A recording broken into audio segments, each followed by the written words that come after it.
Patel. Karnavati club અને resort એ અમારા કર્ણાવતી ક્લબનું એક સપનું હતું, જે અમારા બધા જ બોર્ડ મેમ્બરોએ સાથે મળીને સાકાર કર્યું છે અને સૌ પ્રથમ વખત અહીંયા કર્ણાવતી ક્લબમાં ગરબા રિસોર્ટમાં ગરબા થઈ રહ્યા છે। અમને ખૂબ આનંદ છે। અમારા ટોટલ 15,000 સભ્યો છે કર્ણાવતી ક્લબના અને રિસોર્ટના અલગ સભ્યો છે। આ બધા જ લોકો આ નવરાત્રિમાં આનંદ કરશે, ગરબે રમાશે, એનો અમને ખૂબ બધાને ઉત્સાહ છે અને અનેરો આનંદ છે। ને લઈને ત્યાં આગળ અમે ફાયર બ્રિગેડની ટીમ રાખેલી છે, અમારી પ્રાઇવેટ સિક્યુરિટી રહેશે, અમારા બાઉન્સર રહેશે।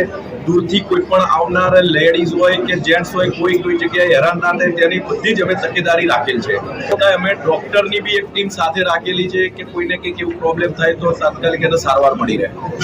કર્ણાવતી ક્લબ દ્વારા અમે હમણાં જેમ આ કેતનભાઈ પટેલ અમારા અહીંયા મેન મુખ્ય આયોજક છે ત્યાંના કર્ણાવતી ક્લબના અને રિસોર્ટના, ત્યાં નવરાત્રિના 9 દિવસ એમના સાથે જ રમવાની છે અને એ પોતે એટલી સરસ રીતે આયોજન કરે છે, વર્ષો જૂના એ અનુભવી છે અને 9 દિવસ અને 10 દિવસના બધા જ જુદા જુદા સારામાં સારા નામચીન ગરબા ગાનારા એમને બધાને ગાયકો સિલેક્ટ કરેલા છે અને ખૂબ સારી રીતે ગરબાનું આયોજન થવાનું છે।